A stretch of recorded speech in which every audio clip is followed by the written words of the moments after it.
Hi, this is Clay Boykin, and I am in search of the new compassionate male. Today, my producer, Dennis Tardan, and I had the opportunity to visit with Ian MacKenzie, award-winning filmmaker, author, and speaker. Here's that conversation. Hello world, it's me, Dennis. I'm the producer of A Conversation with and in search of with Clay Boykin. Hello, Clay.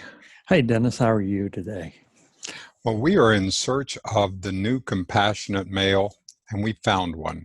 Captured one in captivity from off the coast of Canada, right near Vancouver. His name is Ian MacKenzie. Hello, Ian. Hey, Dennis. Hey, Clay. Good to be here. Thank you. One of the things, when Clay and I were talking right beforehand, one of the things that we wanted to learn from you is that you have spent so much of your time as a filmmaker working in the field of women's empowerment, helping to unleash the divine feminine, unleash that. And so could you talk about that journey and what impelled you to go there so we could understand a little bit more about you and your history, who was born in 1981, I understand. Is that correct? Yeah. All right. You were 81. I was 48. Clay? Gosh, well, I'm 66 now, so let's do the math. All right. So that gives us a cross history of where we are. So now take it away, Ian. Yeah, thank you. I think the project you're referring to is called Amplify Her, which is initially started as an idea for a documentary film, and I can share a bit more about that. But then from the initial idea of a documentary film, I connected with a co-producer, co-director named Nicole Sorkin, and it expanded and became a motion comic series, a graphic novel, a soundtrack, like a whole universe, which is still actually being released these days. And so that journey for me really launched when I like all good stories, it starts with this one time at Burning Man. And I've already been going to that, kind of, I don't know what to call it. It's not a festival per se, but it's like a gathering, a confluence in the desert. And back, this is maybe 2011 or so, I experienced an artist there, a particular artist named Applecat, who she was combining some kind of, I don't know, combination of this dark but cosmic, something, alchemy with her music. And I had already done a little bit of sort of mythological exploration, and the archetype came forward of the dark feminine. I think there was just something about that. I wasn't quite sure what that meant. And that really launched me on this inquiry of like, what's she doing? Does she know she's doing it? And what is that particular something that she's doing? And that launched, again, like an inquiry. I interviewed her, and then that became kind of a thread that was pulled, where I really dove into a kind of archetypal exploration of this side of the feminine, which, I think largely women in this culture tend to be looked to for particular qualities, right? Of nurturance, of compassion, of just, I would call them more like light qualities, qualities of the light. And they're sort of not really allowed to be or to embody qualities of what I consider more of the dark or the shadow or the underworld, whereas cultures in the past, of course, had a very holistic kind of allowance, for the full spectrum. And I think part of a lot of the women's resurgence now, at least in this latest wave, I think building upon, the books of something like, or Clarissa, Pincola's and in other kind of gender mythology, you could say, that there's been a real resurgence. And I even noticed in pop culture, after I started exploring this, that there was a lot of this kind of terminology was being used. And this kind of revolt of the patriarchal daughter, could be one way to think about it as well, that women are saying, no more, I'm not willing to be in that dynamic anymore, and they're claiming their power. So using the mythological lens through, something that can be very esoteric, like, again, this idea of the rise of the feminine, I felt like, well, what if we told the story through these artists, through these DJs and producers, and, could we make it more visible that way to see their real life stories? And we did. And then we also projected them into the mythological realm, where they really claimed their own origin stories and their gifts that, had come from their deepest wounds.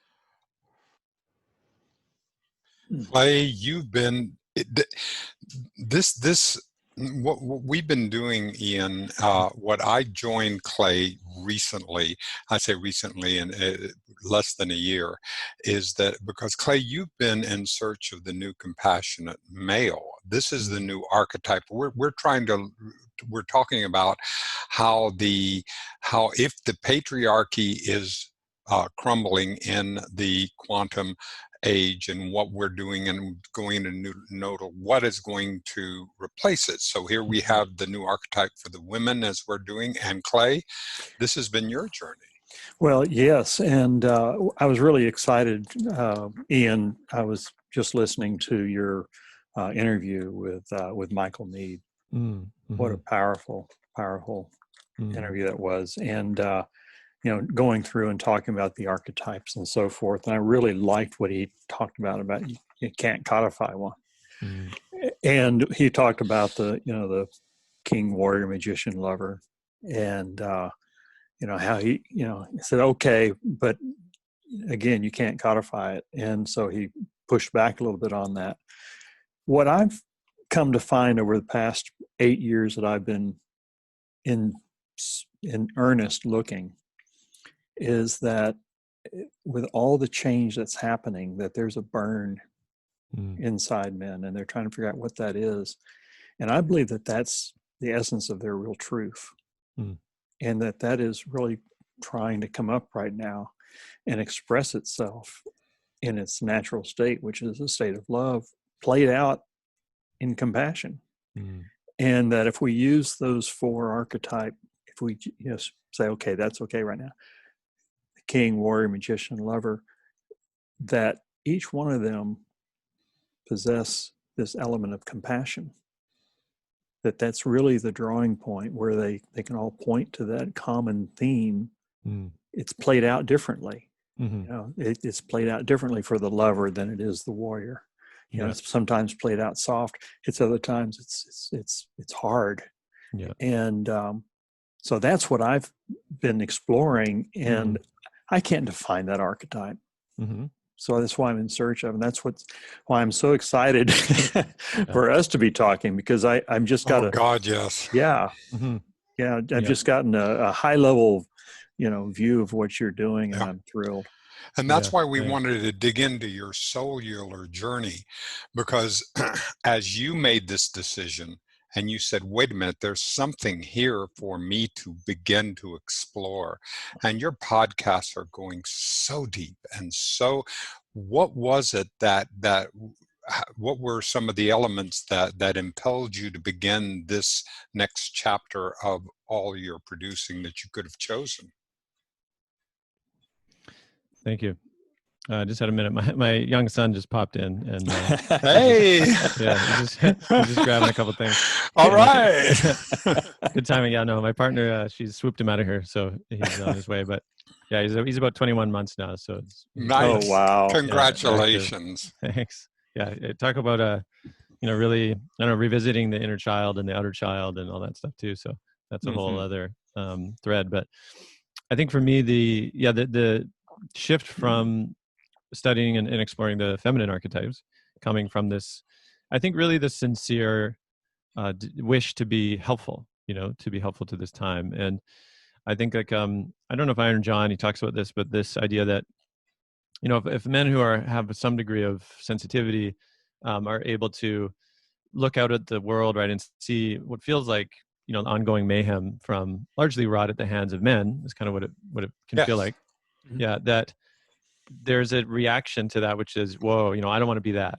I'm going to be a nice guy. I'm going to be, I'm not going to do that. And so what happens, and this what happened to me, is that I somewhat, disassociated or disconnected from my masculinity, or at least a kind of aspirational masculinity that held any kind of noble qualities, right? Because it was all seen as, oh, I don't want that. So, and that created a split within myself. And I think a lot of men feel that, right? On one hand, they're like, okay, I don't want to be that, but they don't really have pathways to a kind of, like a noble, compassionate, masculinity. And so, I think when I started this journey, first with the feminine, and then, like I said, I went through Clarissa and Dancing the Flames, or Marion Woodman, others like that. And then I suddenly was like, oh, wait, there's, Iron John. And I came to that through an incredible story.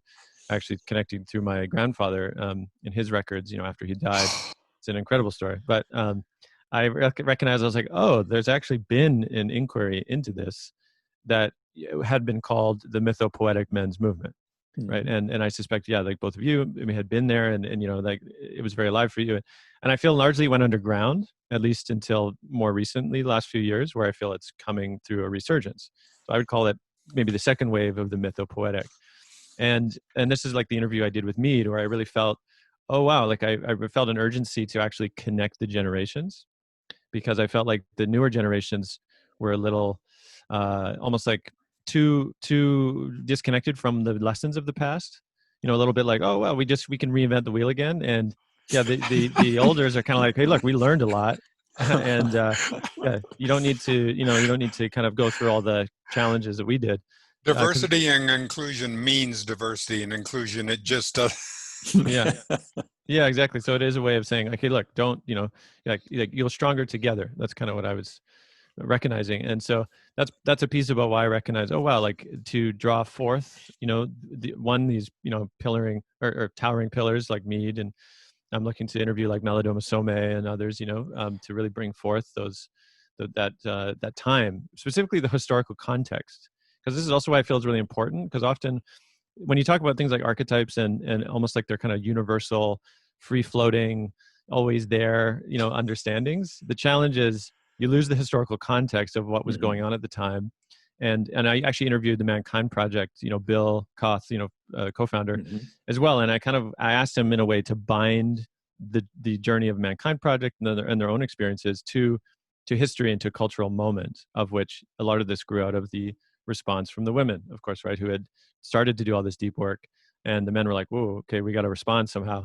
And that's really where this kind of gauntlet was thrown down to say, over to you guys too. And so I felt like I needed to kind of update and bring forth the context for the current generation, but then also expand maybe the horizons of what was included, right? And this is where I've now interviewed people like Bayo Komolafe, who's a Nigerian poet, and people like Dallas Goldtooth, who's an indigenous, Standing Rock activist, and bringing forth, like I would call it more of an indigenous, lens, indigenous cosmologies to just expand the context and to bring forth, like how do other cultures hold these archetypes? Are they free floating, or are they actually very specific, to maybe a European context?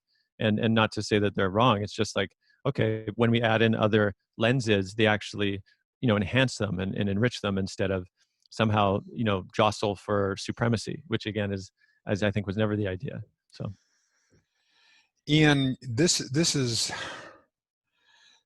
time, what have you learned about yourself and your own soul? Because one of the things that Michael was talking about in that podcast is that we're talking about everything was inside. He didn't want to invite the media in, because the minute you invite the media in, it's just like whenever you look like an electron when it's going through the double slit experiment, suddenly it collapses, right?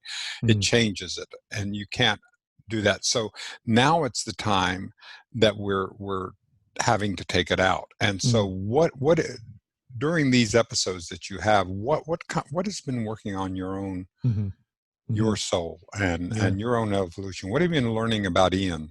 Yeah, thank you. I mean, like I said in the initial piece of how I came to it was that I felt like I disassociated, right, from those parts of myself. And so I think this journey of being in this, let's broadly call it men's work, right, from the last 5 or 6 years, has been that reclaiming and coming back to what I feel like a degree of integration, right? Of like, okay, wow. So, those parts are part of me, this experience of masculinity and how I've experienced myself as a whole being, is really important to integrate, and coming to recognize that, that journey is obviously very, it's long, it's not a sort of, oh, I did it now, check the box, move on. And the more I dip into it, it's almost like, the horizon extends even further away, because you realize, okay, anytime you zoom in on one part, all of a sudden it opens up, and there's a lot to explore there.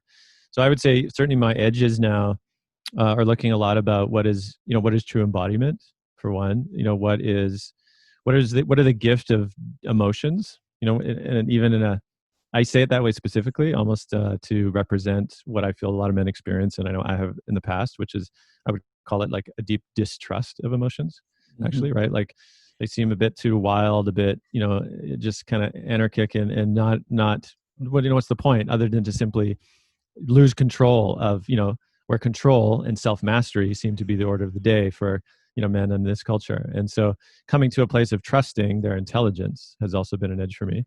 And I have been, looking to step more into direct practice, because again, even over intellectualizing, of course, is another trap, for myself, and a lot of men experience that of, oh, interesting. I thought about it and therefore I understand it, rather than I've embodied it and integrated it. Right. And maybe lastly, to say shadow work, of course, which is a big piece. I've done the Mankind Project, New Warrior Training, which, they do some shadow work there. I also have spent a few years in a community in Portugal called Tamara, of which they have a lot of sort of Gestalt kind of psychodrama work they do in community, which has been really instrumental for me to see how we can bring forth shadow and have it held in a wider community vessel and actually have it enhance trust in the community instead of break it. And, I've spent, many times in there as well to kind of uncover and to be seen and to integrate in all these places. So yeah, I got a long way to go. And I feel still, very much a, newbie in this realm. I've got a question.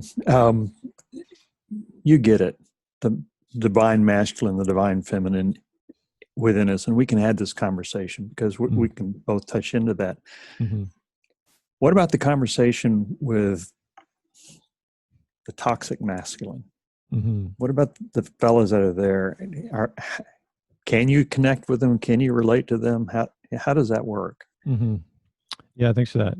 I feel this question, it almost comes from often, I'm not saying you're saying this, I experience it often as a kind of, how do we make them like us? Or, something like that, right.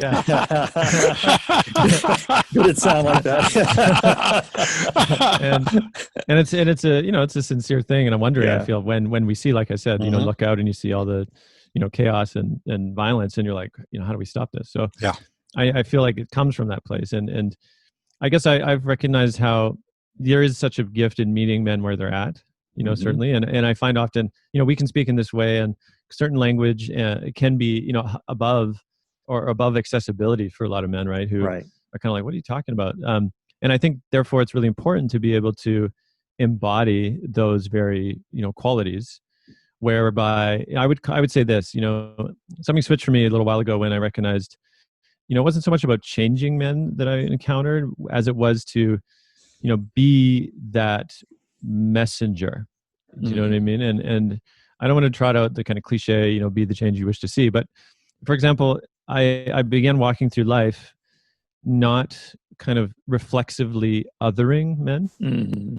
You know what I mean? Like a kind of, he doesn't get it, or all the ways, right, in which we kind of set up a sort of internal hierarchy, right, of competition. Sure. Even if you're pretty spiritually advanced, I think it's still there. And whether it's yes. Right. Yeah. So whether it's the construction worker, the I don't know, guy behind the counter with the retail shop or something, I just kind of shifted my orientation to just to see him, as if, imagine this man was in my men's circle. Do you know what I mean? Like, how would I treat him? How would I talk to him? How would I, would I just stay in a kind of, what's the word? Like a commodified transactional relationship, like, he's just begging my groceries, or would I just shift a little bit and not make him uncomfortable and say, hey, what's alive for you in this moment? Like, but just, but just be able to see him as a brother, right? And just kind of hold that kind of energetic solidarity. I guess that's how I'd say it. And that to me is more powerful than, maybe throwing a copy of Iron John at him and saying, you got to read this, because I think they'll come to it when it's their time, if that is their path. But that, again, how we embody it and generate that field of, like trust, solidarity, calling them forth, I think is where we become bridges.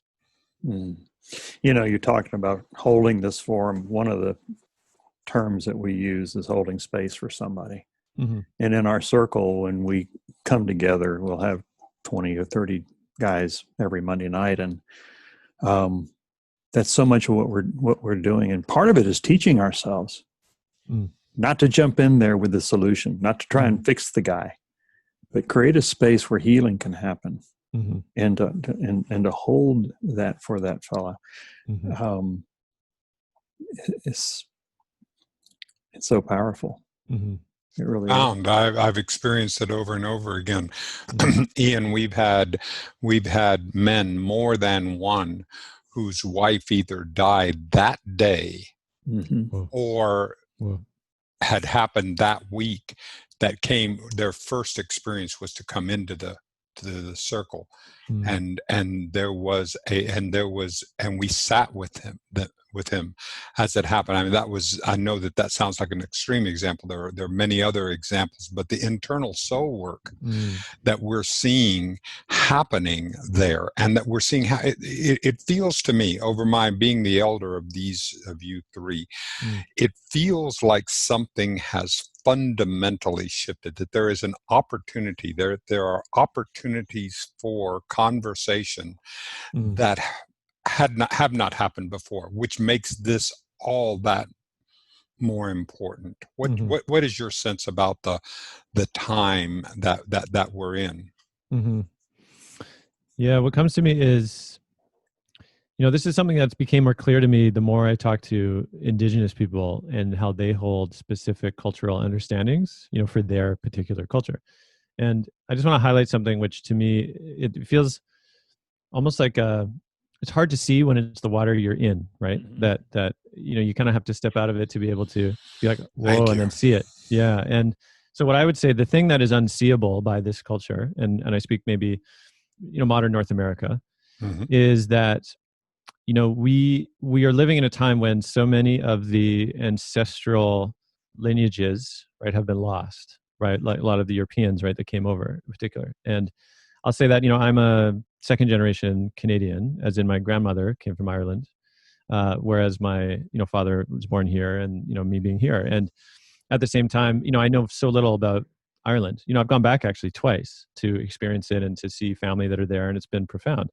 And I'll say that we're living in the kind of aftermath of that, the wake of that, which means, and I'll say it this way, that, there is no kind of universal, definitive cultural understanding for North Americans, right? By this meaning, we kind of have the absence of culture. Well, that's a better way to say it, right? If we understand, like a teacher I've studied with many years, Stephen Jenkinson, he says that real culture is an achievement. It's not a kind of, like Charles Eisenstein as well, as a person I've collaborated with many times. And he says so many times when we get together, and even I'll speak about it with men, so many times we get together, we experience what could be called shared consumption, right? Like, you watch the game, you have a few beers or whatever. And that could be nice, of course, a kind of friendliness. And at the same time, it's not really a pathway to go deep. And that's just why, of course, where men's work come in, and you have the tools and the space holding to allow that, which is beautiful. And I guess what I'm saying is that the challenge, though, is to come up with a kind of universal response to the problem of universalism. I don't know if that quite makes sense, right? Which is, because when you talk to an Indigenous person across the board that I've experienced, I'll say, well, how do your men, do this, or what are their rituals and this and that? No, I've never heard one say, all people everywhere should do this. All men everywhere need to do this, right? They always say, well, this is how we do it, right? Like, it's a very particular, culturally specific understanding. And I'll say my understanding now of Indigenous culture is that it is primarily land-based, or you could say land kind of generated, right? Like, it comes from a particular place, and therefore it's bound to a particular place.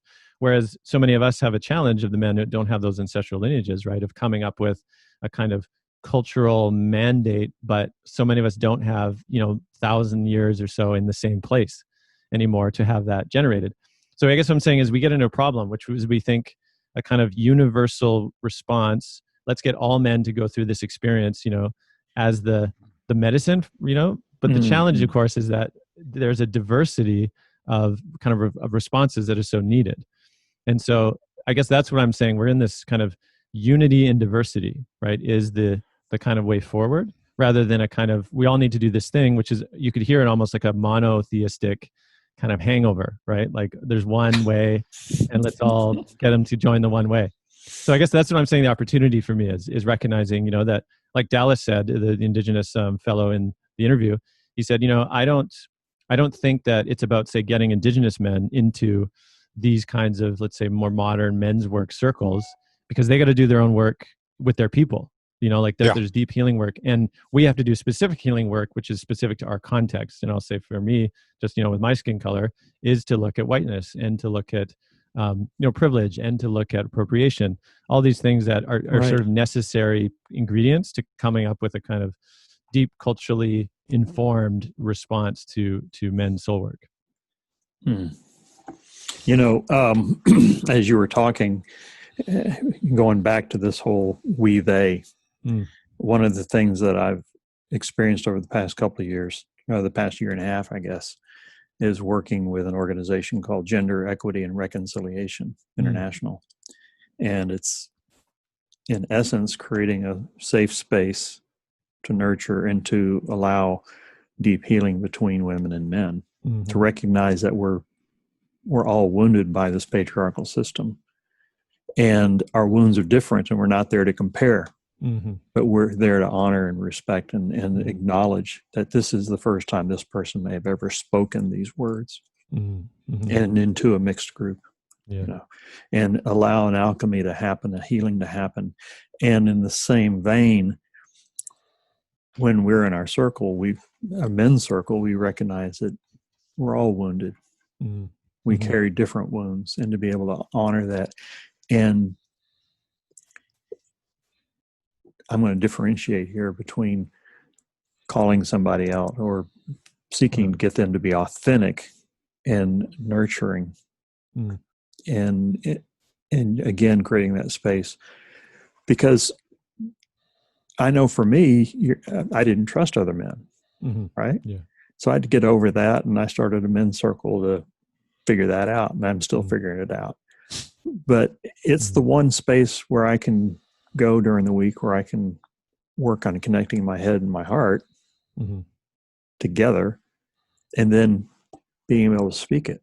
I don't have that language, and to speak it in an environment there's no judgment. Yeah, beautiful.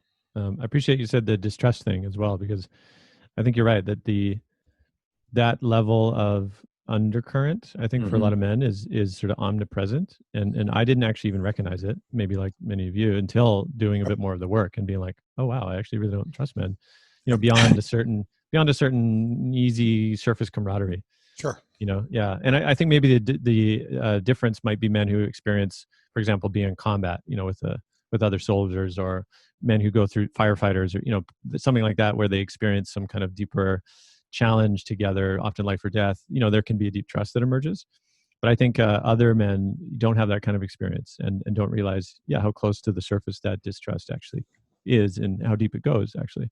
And I do think that is a threshold that men need to cross in order to be able to start doing this work. In another episode, I think it was maybe number 6, The Boy Hero Must Die, where we talked about this idea that, basically men who are willing to do this kind of work are all failed heroes.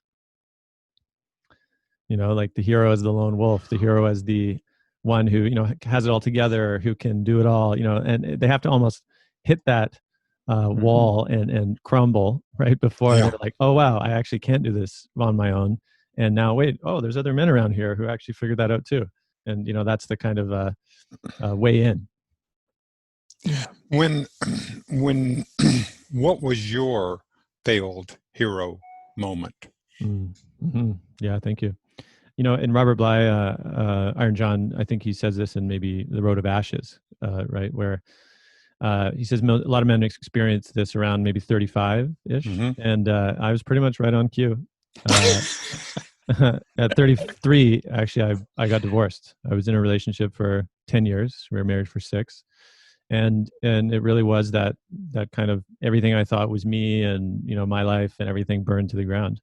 Yeah. And, there were a lot of circumstances around why that happened and this and that. But essentially there was the moment when I had everything packed in my, Subaru hatchback from the home that I had lived in with, my partner, and our picket fence and the dog and the garden and the whole thing. And everything I owned that I was taking with me fit in the vehicle, and I drove away. and the sort of next chapter began. And so from those ashes really is where I was like, wow, I just can't, everything I thought I could achieve at and win, was over. And from that is where I found, wait a second, yeah, I have to do things differently. I have to find others, and particularly men, in order to help me see what are my blind spots. What don't I know about myself actually, without the capacity of men who can see and have done their work as well, that could mirror for me and hold me in that. Yeah, and that's got to be men with men. Mm-hmm. I get some people say, well, Clay, you need to open up your circle for men and women. I said, no. There's work that men have got to do with men. And I've said this 1,000 times, but, we get 20 or 30 guys in a circle on a Monday night. Yeah, wow. And we've got over 1,000 life years of experience right there. Mm. I think there's something we can learn from each other.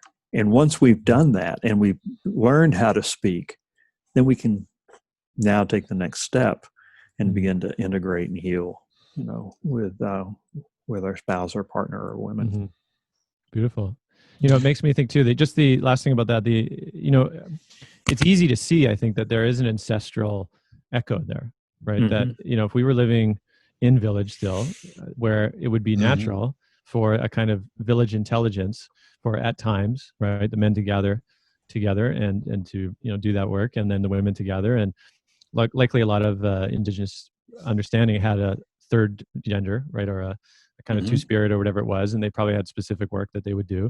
And so in that sense, when we gather together, we are recreating that ancestral, echo, that ancestral memory of how it would have been before, industrialization and fragmentation and colonization and all the rest. So I feel like that touches a place of deep longing that a lot of men carry as well, right? To have a degree of a kind of like, oh wow, this is how humans actually lived, for 99% of our history, before. Yes. Yeah.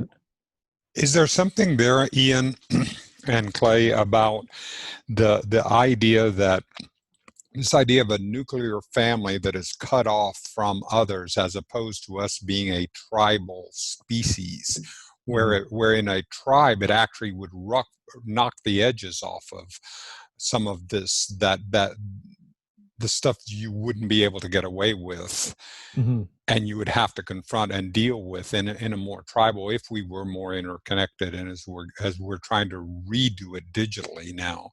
Yeah.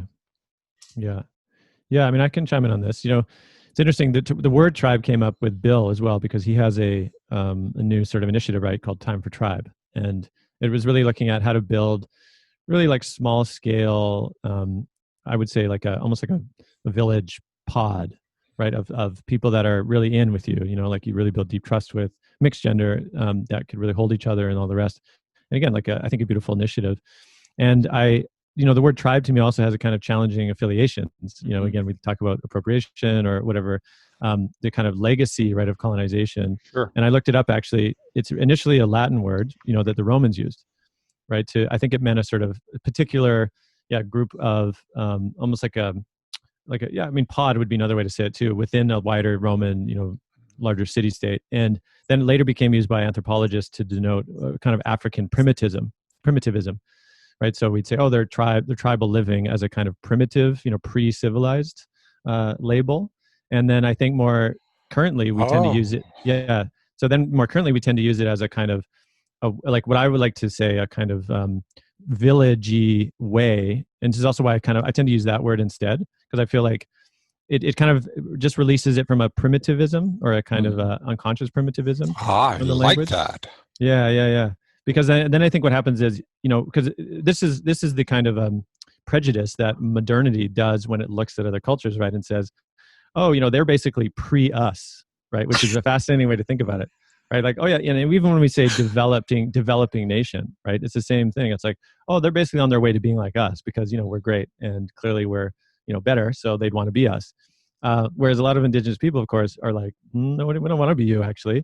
But the more that one is able to see the deep intelligence of, for example, like village living, right, and even how you are with the place, hunting, gathering, and all this kind of stuff, again, has a kind of primitive romanticism in a way, but there's a deep intelligence to village as almost like a a limitation on how many humans can be somewhere for how long, right? Like, and you hear stories too. I think of groups of, I think it's maybe 150 is the sort of village number, right? Where you can kind of have a real relationship with approximately 150. You might have heard this. There's studies done, right? And maybe you remember enough of the names or the stories. And after that, you sort of lose track, right? There's just kind of too many people. And there's a really interesting, almost biological intelligence in that, right? When you recognize that, again, too many people in one place too long tends to degrade the place, right? And we see that in a lot of places. The Fertile Crescent, is largely desertified, and so many places where, of course, like the diversity is is mostly gone. Because again, humans have just didn't leave, right? Whereas you see the intelligence of nomadism, right, to move around is because they recognize, okay, we can only be here so long for the season, right? We got to keep moving because when we come back, a year or whatever later, it'll be able to regenerate. And that was a way of loving the place. So I guess I'm saying all this to say that there's something about the village, again, intelligence, which is beyond a kind of let's borrow sugar occasionally, or even community gets trotted down a lot. When people say, oh, I live in a great community, maybe it's the burbs. And again, it's kind of like, because so many of us have never had the lived experience of what it actually means, and I would actually say, having now, I've lived in a collective project now for a number of years where we have anywhere from, 8 to 10 intergenerational people living together with a lot of these practices that I've incorporated, and what we find is that, it's actually, it asks more of you because, like you say, you can't hide in a lot of ways. And we particularly go after a lot of shadow stuff, when we're in here with the work we do. Right. And so in some ways, it's almost like an evolutionary fast track, whereas the nuclearized, fragmented families, it's like so many blind spots go unchecked, right? A lot of mayhem that kids have to bear, Amen. Right? Because the adults are just, they don't have other adults to call them on it and be like, whoa. You have to see this, and know more and all the rest. So I guess I see that the kind of, I don't know, I call it a diversion or like a deviation called the nuclear family is, again, a very recent phenomenon from the way that we've been living. And for so many, it feels almost like, oh, it's always been this way. Vaguely there's an idea that we had, village in the past, but it's such a standard, such a recent just departure from the intelligence that we used to live. And so I just think it's really important to see it that way, even as we can't leap back to village, but we can begin to sort of reawaken the village imagination. Boy, I tell you what comes up for me, and this is kind of shallow, but down in the South, we say, well, the neighborhood, everybody would take care of each other's children and everybody play around, and people would sit on the front porch and they'd wave at each other walking by and so forth. And as soon as the air conditioner was invented, everybody went inside. Yeah. And we've been inside ever since.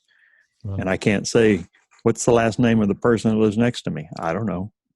Yeah. That's that phenomenon. It's just as simple as that.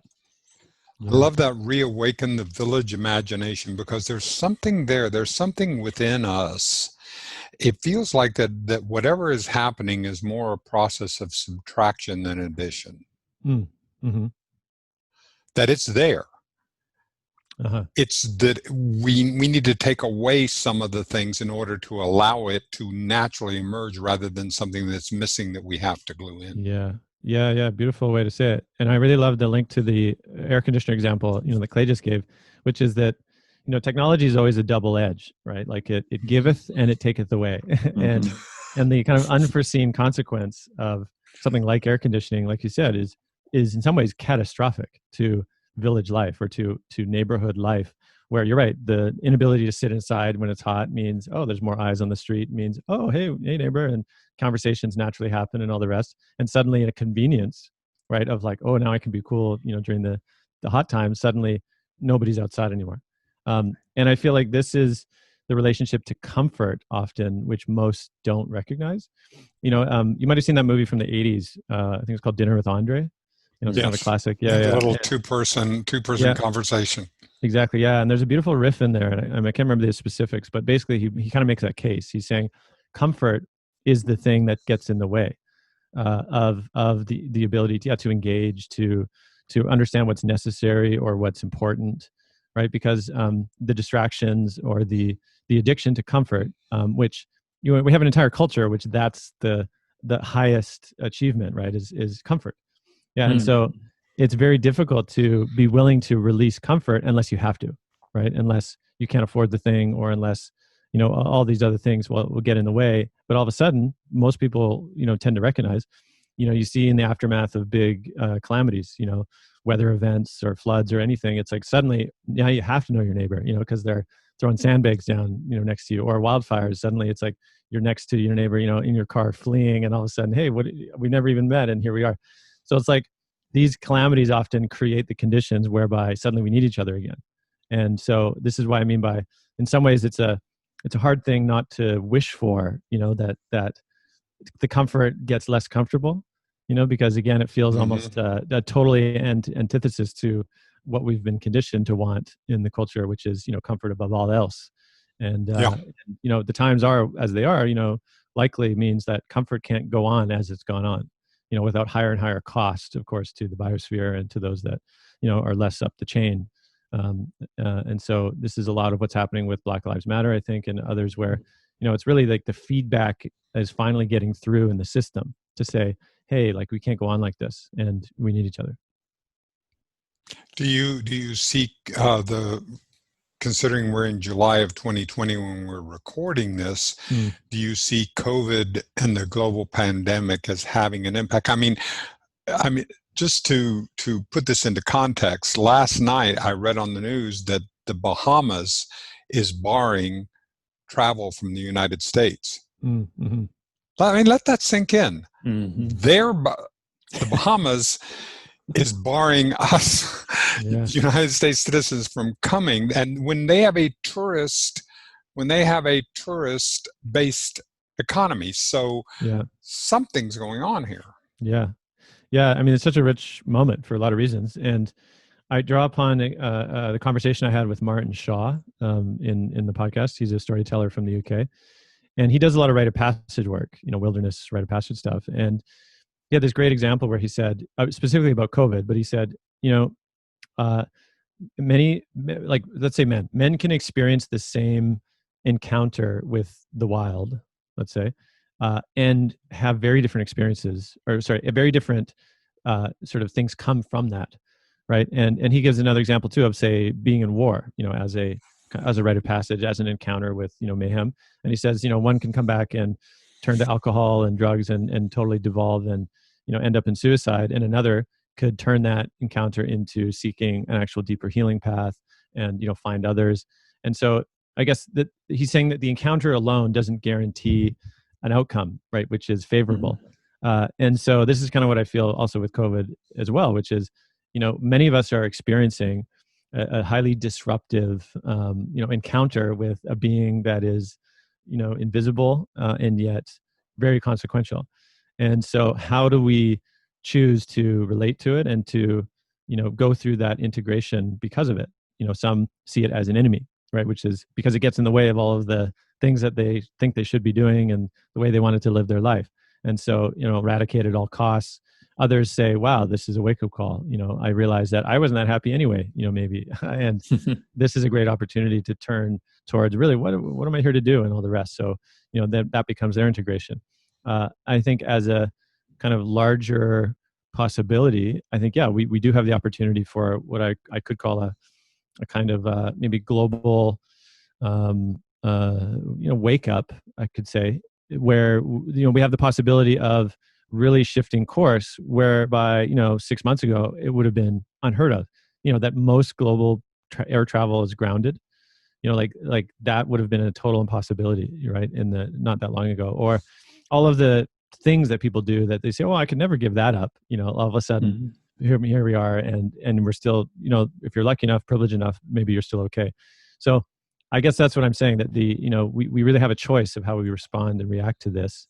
And I think these times, again, could be possibly, generative in the long run, but only if we choose to make it so. My fear is that, one day we're going to wake up and we'll realize that COVID's going away. Mm-hmm. And we're going to rush back to the way it, quote, was. Exactly. And we will have not learned a lesson. Yeah. And Well, being the optimist of the group, I'm hoping that even if we did, but we just come back, that we don't hit as high in the consumption meter as we are, that there's still this gap, and within that gap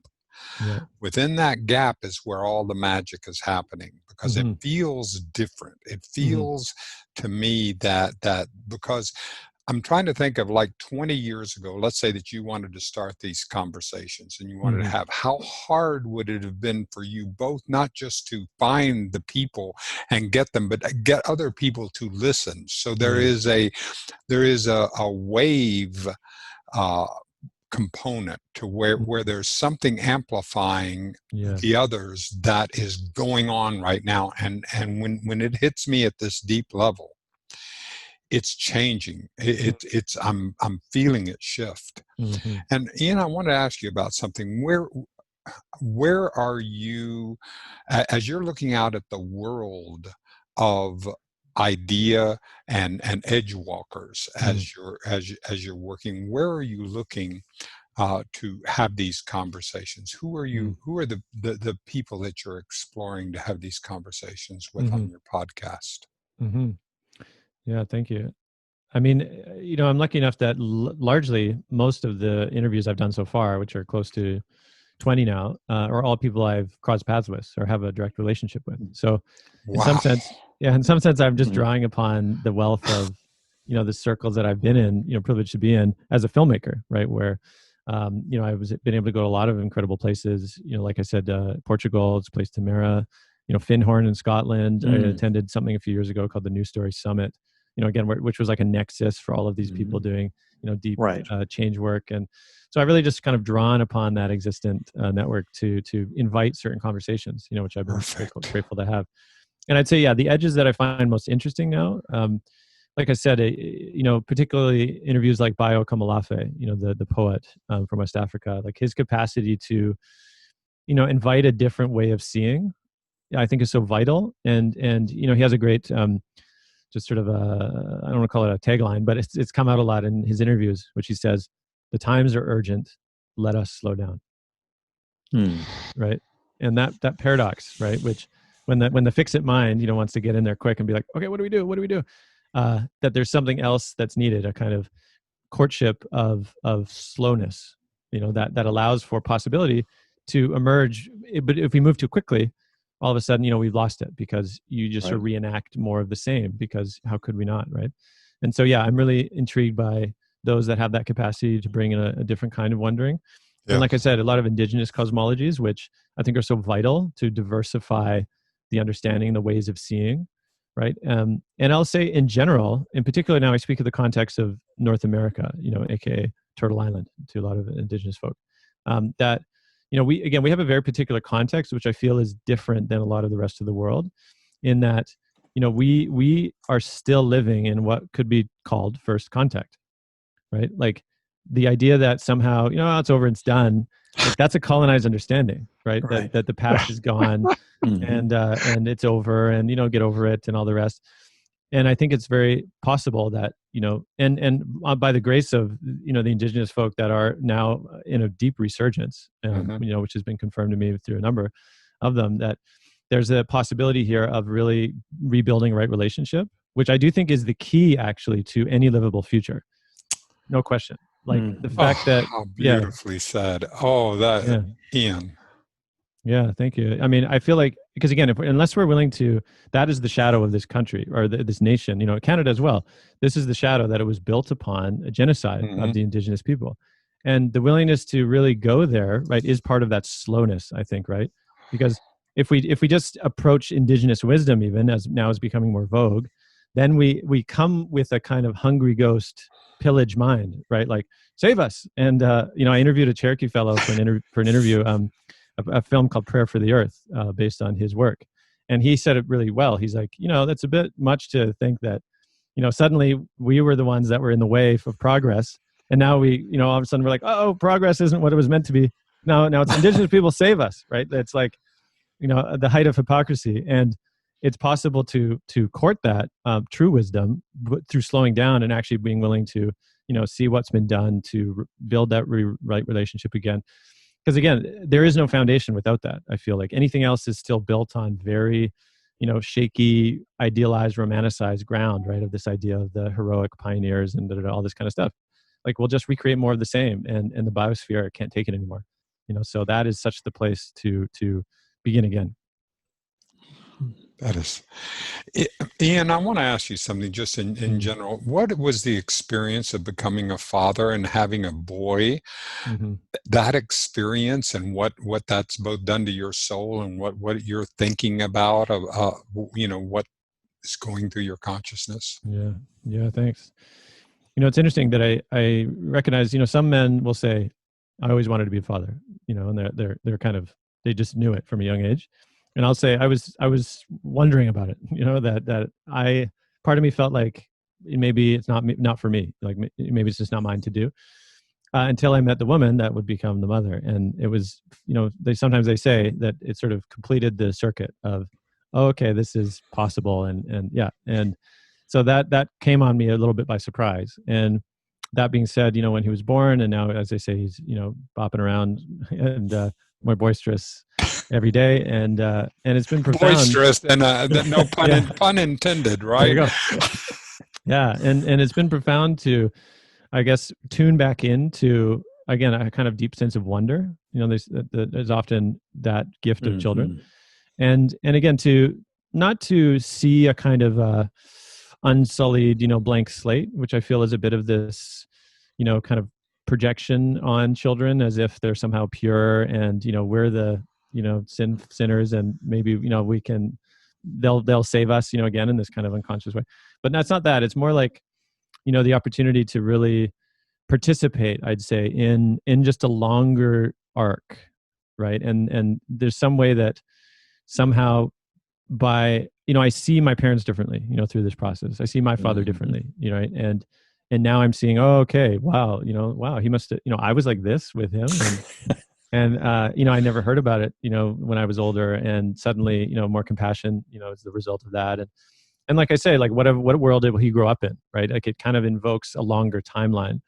Whereas I feel those that maybe can land in a lot of cynicism about the day, right? They kind of collapse a kind of the idea of a conscience into being cynical about it, and what's the point and all this stuff. And I'm not saying hold to a kind of wild optimism that is sort of ungrounded, in a sense. Because I guess I'm saying I've been inspired by those that almost like proceed a bit more humility of like, I don't know if we'll save anything. Right. And by that, even, again, what does it mean to save the world or save, ourselves? But I think life will make it through in some way. Right. And so in some sense, I wonder, could we, through the way that he's raised, what skills could I offer him? Could he be around that might be useful, in the future? And so that's the way I've tried to construct his life. And I'll say, I was never in a circle even until I was probably like 26, 27.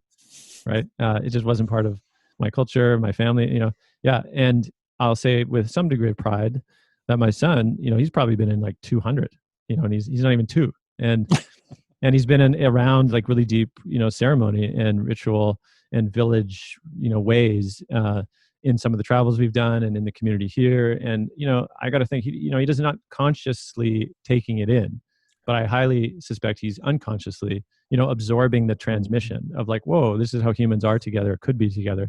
And I got to think, again, a decade, 2 decades, what will that translate to, in terms of his ability to engage with the time and what's really needed.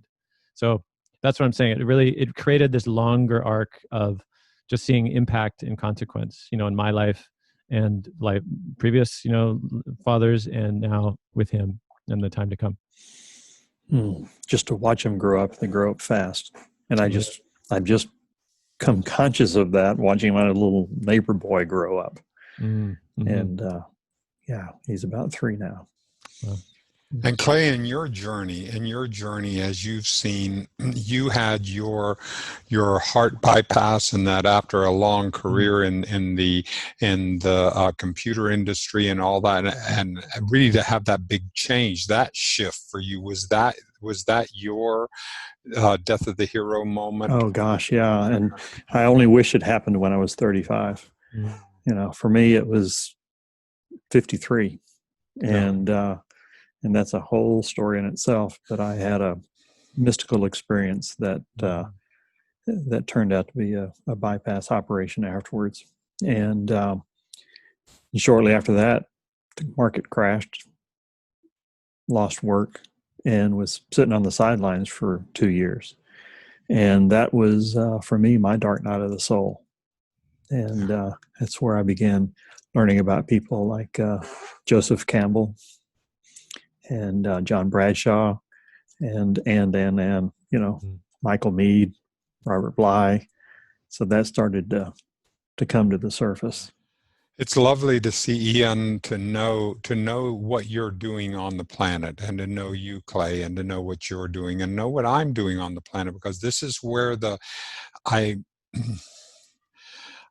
I feel that these conversations have that opportunity to be able to spread. We don't know who's going to be that one listener, that last listener, the one where where you have that sugar, where you have that avalanche, and that one last little is the one that breaks down, or at least makes some shifts that move along the way. But without these conversations, without us being willing to have these conversations, I would feel like I was not doing my part to be in on this process, and I want in.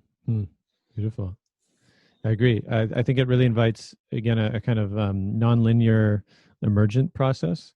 Yes. Is what I understand it. Yeah, where, this idea that, the only way to change something is by stronger application of force.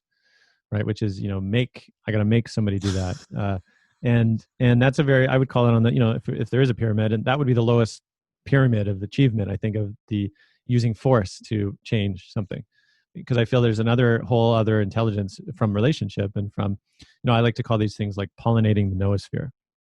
The global intelligence of the planet, especially with this ability to have these conversations and kind of release them to the wild and trust that whoever needs to listen does, right? And again, it relinquishes a kind of idea of any particular strategy, other than trusting that life wanted this to happen and invited it, and clearly the three of us said yes, and here we are. And again, who knows down the line. That's where I feel I'm so glad you brought that up, because there does appear to me to be Jungian, or however you want to say this, or Emerson, or what this, the oversoul, the consciousness of humanity, this sense that we are contributing to lightening it, to expanding it, to do it. It appears to be that's a real thing, that the idea of field theory, people are doing research into field theory, that this is something real. It's not just the airy-fairy kind of 70s, 60s kind of thought, that there's something there that we're going back to study again. Do you get that sense of that, Ian? Yeah. And I actually really like this understanding, or the image of a spiral. That I feel that, the 60s, from the conversations I've had, from those that were there, and some that conceive of it as a kind of, lofty ambition, and ultimately we failed because, it became the 70s, 80s, 90s, high consumptions continued to run rampant in the biosphere. And the way I see it too is that, there's these times that are especially liminal, especially fertile, and that in the spiral understanding, it's like that was a deep time, of course, of a lot of massive breakthrough and emergence, and then it needed time to really integrate into kind of go under again, and the changes that were made we see all around us, I think, whether it's computers and psychedelics and all this stuff. And now I feel like the spirals come back around, which is why I said earlier that the mythopoetic movement feels like a second wave, but it's building upon what was done in the past, but it's now kind of the next generation is actually kind of buoyed by it. And absolutely. Yeah. And so this is the opportunity we have. And one of the things in spiral dynamics, which you're referring to, I think, is that it's so important that, because once we move to that next level, the tendency is to deny that we were ever there. Like you deny everything before that. But what has to happen is we have to completely understand it's Wilbur or any of the others, that it has to be integrated. Yeah. We have to accept all our previous states and stages in order to be able to stay at that particular space on the spiral. Yeah, I love that extra reminder too, that because I do see this as part of the challenge with polarization, right? That almost like the more entrenchment in one's position, and I do see it as a Canadian, looking south, that I do feel there at least is a deeper kind of entrenchment, it feels like, of that left-right divide. And in some ways it's almost like each side is like looking at the other and saying, I would never think that way. They're completely wrong, as opposed to, right, the invitation being, wow, I would totally think that way actually if I lived their life and had their experiences. And so it's a very different, I think, invitation to invite one into saying, I fully accept, that that's how you feel and that's how you understand the world. And where can we make a bridge, right? As opposed to, agree with me or you're canceled. Like it's a very miserly understanding of it, I think, about how to move forward together. So I what a lovely place to end for me. Clay, do you have anything else that you would like to share with this gracious light? The one thing I would like to say is, Ian, I just thoroughly enjoyed this conversation, and I hope and I think I know that we're going to have more. I would love that. Yeah. Likewise, I would love to be able to continue and to be able to be part of a part of this conversation, because everything that what we're saying and what we're getting a chance to do is to be part of the process. And this is, and it's process, not product, right? So this is how it happens. As messy and as weird and as 18-month-old running in and sealing the toys, it's just all part, it's just all part of it. But anyway, thank you. Thank you, Clay. Thank you, Ian. Yeah, very, very rich time. Thank you both. See you next time.